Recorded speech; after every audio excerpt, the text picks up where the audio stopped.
अस्सलाम वालेकुम dear student. आज के टॉपिक में बच्चों हम तीन टॉपिक्स को डिटेल में स्टडी करेंगे। आपकी कोर्स आउटलाइन के मुताबिक आपने आज के लेक्चर में effect of temperature and pressure को ऑन फ्री एनर्जी पर उसका रिलेशन देखेंगे। इसके साथ साथ आप देखेंगे कि what is standard gives free energy and the third one your topic is relationship between standard gives free energy and equilibrium constant, और उसके साथ ही हम उसका फार्मूला भी डिराइव करेंगे। तो आइए बच्चों, आज का लेक्चर हम अपना स्टार्ट करते हैं। सबसे पहला हम अपने टॉपिक में देखेंगे effect of temperature and pressure on gives free energy. तो बच्चों, प्रीवियस लेक्चर में हमने स्टडी किया था कि गिव्स फ्री एनर्जी की इक्वेशन हमारे पास आती है G will be equal to H minus T S के। इसी के साथ ही हमने एक और रिलेशन भी पढ़ रखा है जिसके अकॉर्डिंग इंथैल्पी इक्वल होती है internal energy plus pressure volume work के। अब हम क्या करेंगे, हम इस इक्वेशन में जो एच का डाटा है इसको हम एच की जगह पे पुट कर देंगे, और bye putting this value in equation number one हमें क्या हासिल होगा कि जो गिव्स फ्री एनर्जी है वो इस रिलेशन के इक्वल हो जाएगी। अब अगर आप इस इक्वेशन को डिफरेंशिएट करना चाहते हैं, डिफरेंशिएट मतलब यानी इस टाइम हम अप्लाई करते हैं जब हम किसी भी सिस्टम में कोई स्मॉल चेंज जो है वो ऑब्जर्व करना चाहें, तो जो दोनों टर्म सिंगल होंगी उनके साथ तो डेरिवेटिव जो है वो इसका एज इट इज लिखा जाएगा। But on the product of P V and T S it is multiplied with both term. As a result this D will be return as one by one. For example, after DE you can write this in this form like P D V, यानी D को आपने multiply किया एक दफा we के साथ, एक दफा आपने डी को मल्टीप्लाई किया किसके साथ, पी के साथ। In the same way in another D term D is also multiplied with one, that is S जो कि एंट्रोपी है। और सेकंड में आप डी को क्या कर रहे हैं, इसको आप मल्टीप्लाई कर रहे हैं टी के साथ और दूसरे को आप एज इट इज रहने दे रहे हैं। तो ये आपके पास बच्चों एक इक्वेशन जो है वो हासिल हो जाती है। इसके बाद आपने बच्चों according to first law of thermodynamics के अंदर आपने पढ़ा था, जिसके अकॉर्डिंग क्या था कि अगर आप इसको देखें तो ये आपके पास डी क्यू रिवर्सिबल है जो कि इक्वल होता है D E plus D W के। ठीक है, तो इसको अगर आप करते हैं कंटिन्यू तो ये आपके पास इस तरह से इक्वेशन हासिल होती है, और ये वर्क डन आपका प्रेशर वॉल्यूम वर्क कहलाता है। तो अगर आप इसके वॉल्यूम के अकॉर्डिंग भी अभी आप लेटर ऑन इसको चेक करेंगे, तो एक तो आपने ये फार्मूला लिख लिया फर्स्ट लॉ ऑफ थर्मोडायनेमिक्स के अकॉर्डिंग, इसी तरह आपने एंट्रोपी का भी फार्मूला लिख लिया जो कि इक्वल होता है D Q reversible by T के। अब आपने क्या करना है, आपने यहाँ से जो आपके पास इसकी फर्स्ट लॉ ऑफ थर्मोडायनेमिक्स में Q की जो वैल्यू आ रही है वो आपने Q की वैल्यू इसकी जगह पर पुट कर देनी है। And by putting this value you will get D S will be equal to D E plus P D V divided by T के, ये इक्वल हो जाएगा। अब आप ये करेंगे कि टेम्परेचर यहाँ पर डिवाइड हो रहा है, ये टेम्परेचर जब इक्वेशन की दूसरी साइड पर जाता है तो ये इसके साथ मल्टीप्लाई करेगा और ये हो जाएगा T D S will be equal to this one equation.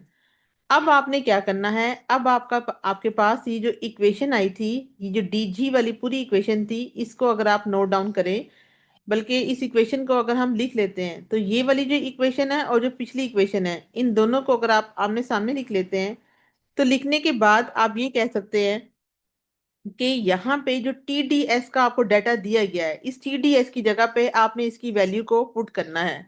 बल्कि यहाँ पे आप ये नहीं लिखेंगे कि कंबाइनिंग इक्वेशन, आपने क्या करना है, bye substituting the value of T D S, यानी यहाँ पे आपने इसकी वैल्यू को सब्स्टिट्यूट करना है।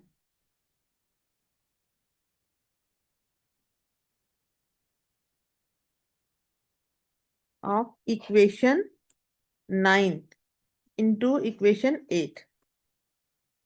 तो ये आपके पास इस तरह से कुछ हासिल होगा आपको। और ये हम इसको प्लस नहीं कर रहे बच्चे, बल्कि हम आपके लिए ये वैसे बता रहे हैं कि ये पीछे आपकी ये रिलेशन में ये चीज आई थी। यहाँ से आपने क्या किया, आपने जो टीडीएस का ये जो डाटा है, बल्कि मैं इसको यहाँ से रेज ही कर देती हूँ ताकि आपको कोई कंफ्यूजन ना हो। ठीक है, कि ये आपके पास प्रीवियस यानी जो आपकी इक्वेशन नंबर 8 थी वो आपने लिखी, और आपने क्या किया, आपके पास ये जो टीडीएस की जो टर्म थी वो ये आ गई थी। आपने टीडीएस क्योंकि यहाँ पर माइनस में है तो आप इस पूरी टर्म को माइनस के साथ मल्टीप्लाई कर देंगे, और जहां टीडीएस लिखा होगा वहां पे उसकी वैल्यू को, यानी ये माइनस डीई और माइनस पीडीवी की टर्म में आपने इसको पुट डाउन करना है, पुट डाउन कर देना है। और उसके बाद ये क्या हो जाएगा, ये माइनस एस डी टी हो जाएगा। अब इसके साथ आपके पास जो इक्वेशन बचेगी, अगर आप यहाँ पे देखें तो यहाँ पे आपके पास डीई जो है वो पॉजिटिव का नेगेटिव से कैंसिल हो जाएगा। इसी तरह ये पॉजिटिव का पीडीवी ये माइनस के पीडीवी से कैंसिल आउट हो जाएगा। पीछे आपके पास जो इक्वेशन में टर्म बचेगी वो आपके पास बचेगी वीडीपी, और इसके साथ साथ आपके पास बचेगी माइनस एसडीटी। तो ये आपके पास एक तरह का रिलेशन हासिल होगा। और इसके बाद आप क्लोज सिस्टम के लिए कहेंगे कि कोई भी no pressure volume work will take place. So according to this equation the change इन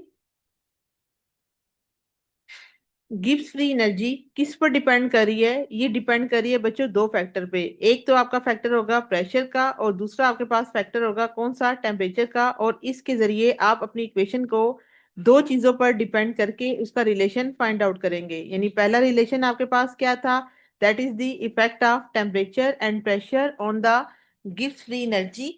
और इसी के साथ ही जो आपके पास ये वाली एक मेन इक्वेशन हासिल हुई है, इस इक्वेशन के ऊपर आपने एक दफा प्रेशर को कांस्टेंट रखना है और एक दफा आपने टेम्परेचर को कांस्टेंट रखना है। ठीक है। तो अब यहाँ पे अगर आप देखें तो ये हमारे पास एक मेन इक्वेशन आ गई। अब हम सबसे पहले क्या करेंगे, हम आइसोबारिक कंडीशन को अप्लाई करेंगे। आइसोबार वो कंडीशन होती है जिसमें बच्चों आपका प्रेशर जो है वो कांस्टेंट रहता है। ठीक है। तो प्रेशर कांस्टेंट का मतलब क्या होगा कि चेंज इन प्रेशर यानी डीपी की value will be equal to zero हो जाएगी। सो यहाँ पे आप इस इक्वेशन में अगर डीपी जीरो है तो ये पूरी टर्म जीरो हो जाएगी, और ये माइनस एस डी टी के इक्वल होगा। सो आपके पास डी जी जो है वो क्या होगा, it will be equal to minus S D T के इक्वल हो जाएगा। अब बच्चों आपकी इंफॉर्मेशन के लिए यहाँ पे मैंने एक छोटा सा नोट लिखा है, और वो नोट ये कहता है कि आपने मैथमेटिक्स की एक और टर्म इस्तेमाल करनी है जिसको बच्चे हम बोलते हैं पार्शियल फ्रैक्शन, या इसको हम प्रोनाउंस कर सकते हैं करली साइन से। ठीक है। ये करली साइन कब इस्तेमाल होता है और डी क्यों नहीं इस्तेमाल किया जा रहा, तो इसको पहले आप अंडरस्टैंड करें कि अगर आपके पास कोई एक फंक्शन मौजूद हो और वो एक फंक्शन एक से ज्यादा वेरिएबल पर डिपेंड कर रहा हो, जैसे कि आप इस इक्वेशन में देखें कि आपके पास जी जो है वो एक फंक्शन है, ये दो फैक्टर्स पर डिपेंड कर रहा है। जैसे आपने यहाँ देखा था कि यहाँ पे ये टेम्परेचर पर भी डिपेंड कर रहा था और प्रेशर पर भी डिपेंड कर रहा था। तो अगर फंक्शन एक हो और वेरिएबल एक से ज्यादा हो तो उस टाइम पे हम फिर डी की टर्म नहीं बल्कि हम करली साइन जिसको हम पार्शियल फ्रैक्शन कहते हैं उसको हम यूज करते हैं। अगर आपके पास यहाँ पे डी टी के साथ मल्टीप्लाई कर रहा है तो इक्वेशन के जब दूसरी तरफ जाएगा तो यहाँ पे अब ये डी नहीं बल्कि हम यहाँ पे पार्शियल फ्रैक्शन, क्योंकि ये इंडिकेट कर रहा है कि आपके पास ये जो फंक्शन है जो कि जी गिव्स फ्री एनर्जी का है, ये एट अ टाइम दो वेरिएबल जो कि टेम्परेचर और प्रेशर है उन पर डिपेंड कर रहा है। और इस कंडीशन में हमने प्रेशर को कांस्टेंट कर दिया है, तो जब कांस्टेंट करना होता है तो हम पूरी टर्म को ऐसे लिख के पी लिख देते हैं, और यहाँ पे आपके पास ये इक्वल हो जाएगा माइनस एंट्रोपी एस के। तो ये आपके पास शो करेगा कि यहाँ पे आपके पास सिस्टम की जो एंट्रोपी है वो डिक्रीज हो रही है। क्यों डिक्रीज हो रही है, क्योंकि ये इक्वल है to the rate of change in the free energy of the system, यानी rate of change in the free energy of the system with respect to temperature at constant pressure. क्योंकि entropy आपकी एक positive quantity होती है तो जी की value को हमें कम करना पड़ेगा, तभी जाके आपके सिस्टम को आप रेज करने के बाद एट कांस्टेंट प्रेशर पे मेंटेन करते हैं। तो ये तो हो गई बच्चों हमारे पास एक टर्म, क्योंकि अभी आपने इस टॉपिक में पढ़ा था कि आपने temperature as well as pressure in दोनों की वैल्यूज को स्टडी करना है। आपने भी क्या किया, आपने इसके ऊपर आइसोबारिक कंडीशन को अप्लाई किया था। अब हम यहाँ पे क्या करेंगे, अब हम यहाँ पे आइसोथर्मल कंडीशन को अप्लाई करेंगे, और ये जो अब आपके पास इक्वेशन थी ये मैंने अगेन दोबारा लिखी है। जहाँ पे चेंज इन टेम्परेचर क्योंकि कांस्टेंट रखा गया है तो इसकी वैल्यू जीरो हो जाएगी। और सेम यही रिलेशन आप इसके अकॉर्डिंग लिख सकते हैं, क्योंकि यहाँ पे भी अगेन आपका गिव्स फ्री एनर्जी आपके दो फैक्टर्स पर डिपेंड कर रही है, लेकिन इस केस में आपका टेम्परेचर जो है वो कांस्टेंट है जिसको हम आइसोथर्मल का नाम देंगे। अब हम ये कर सकते हैं कि अगर आपके पास प्रोसेस जो है वो ये आइसोथर्मल है तो आप इस इक्वेशन के अंदर इंटीग्रेशन को परफॉर्म करेंगे। यानी आपने क्या देखा था कि अगर ये आपके पास गिब्स फ्री एनर्जी थी, ठीक है, कि गिब्स फ्री एनर्जी आपके पास डेल्टा जी के इक्वल हो, तो डेल्टा जी आपके पास इक्वल होता है G2 - G1 के। और ये जो आपके पास इक्वेशन है डी जी, ये हमने ऐसे लिखी, equal to V D P लिख दिया। अब हमने यहाँ पे इंटीग्रेशन परफॉर्म कर रहे हैं बिटवीन लिमिट्स जो कि G1 और G2 है, इसी तरह P1 और P2 है। और अगर आपके पास, आप एक फार्मूला लिखते हैं आइडियल गैस का जो कि रिप्रेजेंट करती है कि P V will be equal to N R T, और यहाँ से आप वॉल्यूम का रिलेशन निकालेंगे तो ये इक्वल होगा V equal to N R T divided by P के। अब क्योंकि बच्चे आपका टेम्परेचर जो था वो कांस्टेंट था, तो ये सारी कंडीशन जो है वो एट कांस्टेंट टेम्परेचर पर चल रही हैं। और आपने इंटीग्रेशन लिखी डी जी के इक्वल किया और यहाँ पे वॉल्यूम की वैल्यू को पुट कर दिया एन आर टी, क्योंकि ये कांस्टेंट है तो ये बाहर निकल आएगा। और उसके बाद हमने इंटीग्रेशन बिटवीन लिमिट्स जो कि पी वन और पी टू थी वो परफॉर्म की। और उसके बाद आपने यहाँ पे क्या लिखा कि ये आपके पास डी पी, और चूंकि वॉल्यूम इसकी सॉरी इसका जो प्रेशर था वो इसके साथ आ रहा है तो हमने इसको एज इट इज लिख लिया। अब हम ये कहते हैं कि ये आपने पिछले टॉपिक में भी पढ़ा था कि इंटीग्रेशन अगर आप डी पी बाई पी की करें तो उसका आंसर हल होने के बाद लॉग नेचुरल पी के इक्वल हो जाता है। और जो लिमिट्स होती हैं उनको हम अपर लिमिट्स को पहले लिखते हैं, लोअर लिमिट्स को बाद में लिखते हैं, और इनके दरमियान में हम माइनस का साइन इंट्रोड्यूस कर देते हैं। इन द सेम वे यहाँ भी आप इसको लिखेंगे एन आर टी, और आप कहेंगे कि ये लॉग नेचुरल पी के इक्वल है, और इसकी लिमिट्स क्या होंगी पी टू और पी वन। तो पी टू अपर लिमिट्स है, इसको आप पहले लिख लेंगे, लोअर लिमिट्स को आप बाद में लिखेंगे, माइनस को आपने डिवीजन में कन्वर्ट कर देना है, तो ये आपके पास एक तरह का ये फार्मूला हासिल हो जाएगा। अब हम इसी से ही वॉल्यूम को भी निकालना चाहते हैं। तो ये भी आपने गैस के लास्ट में ये इक्वेशन पढ़ी थी कि P1 V1 will be equal to P2 V2 के। तो आप यहाँ से आपको पता चलेगा कि गैसेस का प्रेशर और वॉल्यूम एक दूसरे के साथ इन्वर्सली रिलेटेड होता है। यानी अगर ऊपर P2 है तो नीचे जो है वो उसके V2 होगा, जो कि रिप्रेजेंट करेगा कि यहाँ पे P2 गैस का प्रेशर V2 वॉल्यूम के साथ इन्वर्सली रिलेटेड है। तो जहाँ पे आपके पास इक्वेशन में log natural P2 by P1 होगा उसकी जगह पे log natural V1 by V2 हम लिख देंगे। और चूंकि आपका ये लॉग नेचुरल है तो लॉग नेचुरल को जब भी सिंपल लॉग में कन्वर्ट किया जाता है तो ये इसका फॉर्मूला होता है, ठीक है, कि आपने क्या करना है। आप यहाँ पे बच्चों इस तरह से ये लिख सकते हैं कि अगर आपके पास किसी भी टर्म में लॉग नेचुरल आ जाता है तो आप लॉग नेचुरल को कहते हैं कि आपने अगर कन्वर्ट करना हो इसको सिंपल लॉग के अंदर, तो हम ये कहते हैं कि it will be equal to 2.303 log के ये इक्वल होता है। यानी ये हमारे पास एक फार्मूला है जिसको हम इस तरह से रिप्रेजेंट करते हैं, ठीक है। तो इसको यहां तक करने के बाद आपने ये पूरी डिटेल यहाँ तक देख ली थी कि ये आपके पास जो है ये फार्मूला आ जाएगा लॉग नेचुरल को लॉग में कन्वर्ट करने का, कि इससे पहले हमें 2.303 को मल्टीप्लाई करना पड़ेगा, अब ये लॉग नेचुरल नहीं बल्कि ये लॉग बन जाएगा। तो ये बच्चों आपके पास एक तरह की इक्वेशन हासिल होगी जो कि आपकी फाइनल इक्वेशन कहलाएगी, जो कि इफेक्ट ऑफ वॉल्यूम चेंज को जो है वो रिप्रेजेंट कर रही है। और ये आपकी गिब्स फ्री एनर्जी के हवाले से थी। अब सेकंड टॉपिक जो है वो बच्चों आपका था कि what is standard Gibbs free energy. तो हम सबसे पहले स्टैंडर्ड गिब्स फ्री एनर्जी को देखेंगे, इसके बाद हम इसका रिलेशन इक्विलिब्रियम कांस्टेंट के साथ स्टडी करेंगे। तो सबसे पहले बच्चों इसकी डेफिनेशन है कि स्टैंडर्ड गिब्स फ्री एनर्जी क्या होती है, कि it is defined as the free energy change that occur when 1 mole of a compound in its standard state is formed from its element। कि अगर कोई भी ऐसा कंपाउंड है जिसके जरिए वो फॉर्म हो रहा है अपने एलिमेंट से, लेकिन उसके लिए आपको कंडीशन को स्टैंडर्ड रखना पड़ेगा, ठीक है। तो जो कंडीशन है स्टैंडर्ड या रेफरेंस सिस्टम की, उसके लिए जो कंडीशन हम फॉलो करते हैं वो बच्चों प्रेशर क्या होता है, प्रेशर हमेशा 1 atm रखा जाता है। और टेम्परेचर के लिए आप 25 डिग्री सेल्सियस में ले लें, या इसको अगर आप केल्विन में कन्वर्ट करेंगे 273 के साथ तो ये 298 केल्विन में कन्वर्ट हो जाएगा।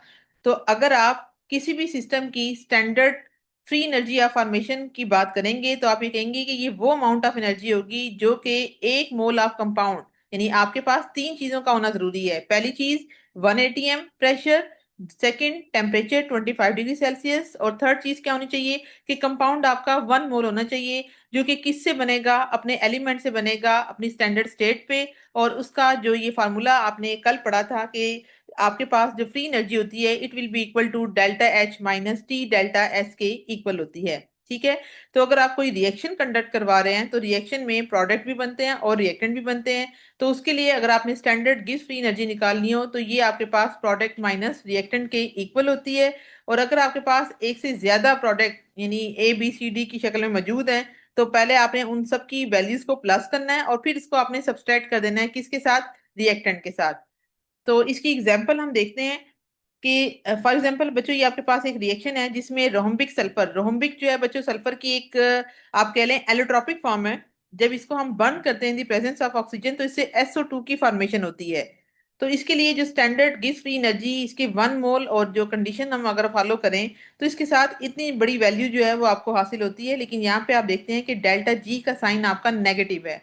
तो ये आपने कल के लेक्चर में पढ़ा था कि अगर किसी भी रिएक्शन के लिए डेल्टा जी की वैल्यू नेगेटिव निकलती है तो ये इंडिकेट करता है कि रिएक्शन आपका स्पॉन्टेनियस है और free energy of the reactant जो है वो हायर होती है देन दैट ऑफ SO2 से। यानी रिएक्टेंट की जो एनर्जी है वो प्रोडक्ट के मुकाबले में हायर है, इसी वजह से प्रोडक्ट की एनर्जी की वैल्यू कम आई है। So that's why your reaction will go in the forward direction और ये इंडिकेट करेगा कि रिएक्शन आपका स्पॉन्टेनियस होगा।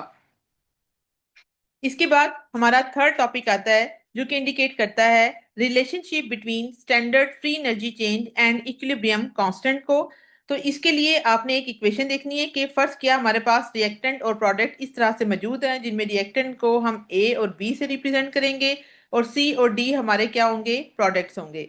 तो ये स्मॉल A स्मॉल B इसके नंबर ऑफ मोल्स हैं, इसी तरह स्मॉल C और स्मॉल D भी प्रोडक्ट के नंबर ऑफ मोल्स को रिप्रेजेंट करेंगे। तो अगर आपके रिएक्टेंट बच्चों गैशियस कंडीशन में हो तो आपने पढ़ा था कि उस टाइम पे उनके कंसंट्रेशन को हम प्रेशर से इंडिकेट करते हैं।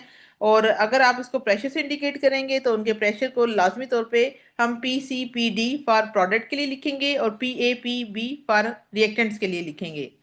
तो ये कल के लेक्चर में ही हमने ये इक्वेशन ड्राइव की थी कि डेल्टा जी इक्वल होता है G2 - G1 के। और ये आगे से फर्दर इक्वल होता है nRT log नेचुरल P2/P1 के। ठीक है। ये अभी आपने एक रिलेशन जो था यहाँ पे स्टडी किया था, ये मैं आपको बच्चों दिखाती हूँ। ये वाली इक्वेशन जो अभी आपने थोड़ी देर पहले स्टडी की है कि ये आपके पास एक तरह की इक्वेशन हासिल होती है। इसी इक्वेशन को हमने दोबारा से लिखा, लिखने के बाद हमने इसके ऊपर फार्मूला अप्लाई करना है क्योंकि आप किस चीज के लिए कैलकुलेशन कर रहे हैं, आप कैलकुलेशन कर रहे हैं for standard Gibbs free energy change के लिए। ठीक है।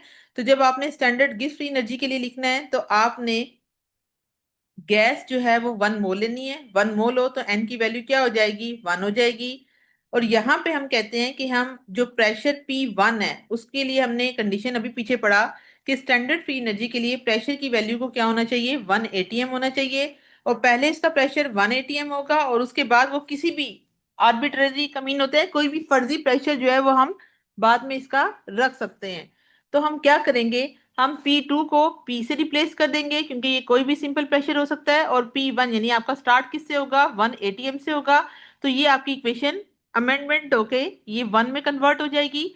और इसके बाद जो आपके पास G1 है, G1 आपका बच्चों कन्वर्ट होगा स्टैंडर्ड मोलर फ्री एनर्जी के अंदर। और इसके लिए प्रेशर P1 अभी आपने देख लिया। तो ये आपके पास इक्वेशन में देखें आपका G1 क्योंकि आपने स्टैंडर्ड फ्री एनर्जी के लिए निकालना है तो हम इसके G1 को G0 से रिप्लेस कर देंगे।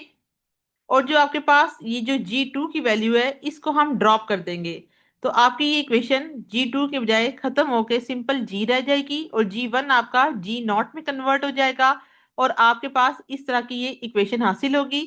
चूंकि ये टर्म इसके साथ माइनस कर रही है तो अगर हम इसको इक्वेशन की दूसरी साइड पर भेजेंगे तो ये प्लस करेगी और आपके पास इस तरह की एक ये इक्वेशन हासिल हो जाएगी। अब हम ये कहते हैं कि यहाँ पे ये जो सिंपल जी है ये सिंपल फ्री एनर्जी होगी और ये 1 mole of an ideal gas के लिए होगी। प्रेशर हमने कोई भी रख सकते हैं। G0 आपके पास क्या है जी, स्टैंडर्ड फ्री एनर्जी है और इसके लिए आपके पास गैस 1 मोल होनी चाहिए। और P1 हमने फिक्स कर लिया कि ये आपका 1 atm होगा। तो चूंकि हमारे पास इस इक्वेशन के अकॉर्डिंग चार हमारे पास चीजें मौजूद हैं, A और B आपके रिएक्टेंट हैं, C और D आपके प्रोडक्ट हैं। तो अगर आप इसी इक्वेशन को लिखते हैं, किस तरह से लिखेंगे आप, कि अगर आपने free energy A mole of A के लिए लिखना हो तो आप किस तरह से लिखेंगे।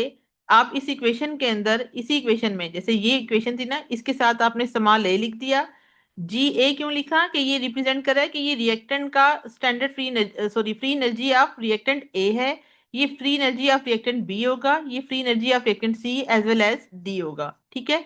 अब इसके साथ आपने देखा कि ये आगे इक्वल लगा हुआ है, तो आपने सेम उसी तरह इक्वल लगा देना है। क्योंकि ये ए के लिए है, तो आपने इसके साथ यहाँ पे स्टार्ट में ए भी लिखना है जो कि इसके नंबर ऑफ मोल्स हैं। और G naught standard free energy for a mole के लिए आपने यहाँ पे ए लिख देना है। ठीक है, कि ये आपका गैस ए है, ये gas B C and D होगा।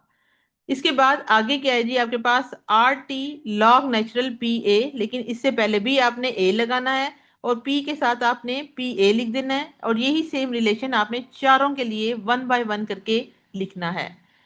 अभी आपने पीछे पढ़ा था कि फ्री एनर्जी, जो स्टैंडर्ड फ्री एनर्जी है, ये आपके पास क्या थी कि आपने इस इक्वेशन के अकॉर्डिंग देखा था कि ये इक्वल होती है प्रोडक्ट यानी summation of standard gives free energy for product minus summation of standard gives free energy for reactant.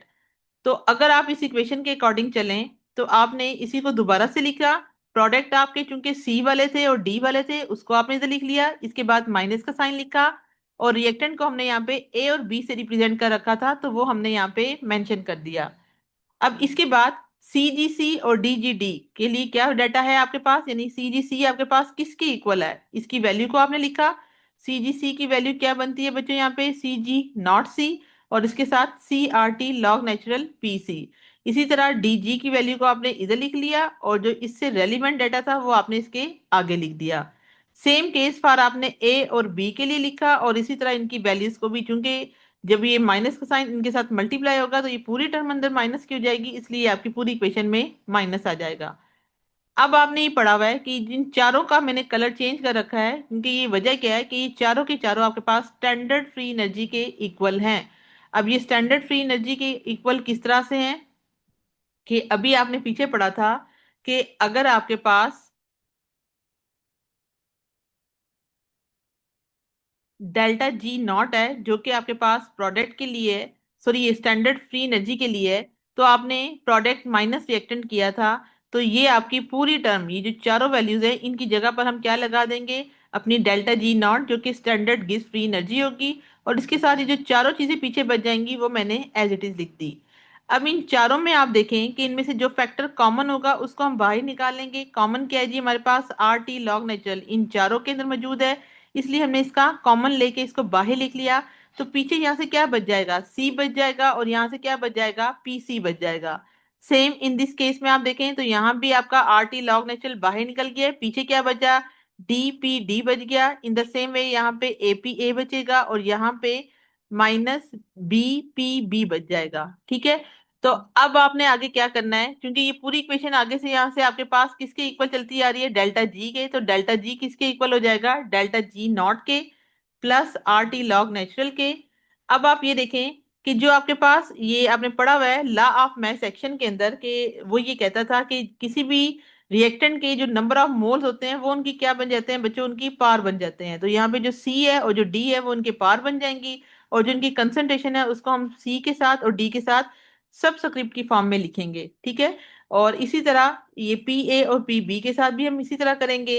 अब हम कहते हैं कि फर्ज करते हैं कि अगर आपका रिएक्शन इक्विलिब्रियम पे है, इक्विलिब्रियम का मतलब क्या होगा कि आपके पास चेंज इन गिव्स एनर्जी इक्वल टू जीरो होती है। तो अगर ये टर्म जीरो हो जाएगी तो ये इक्वेशन हम इस तरह से लिखेंगे।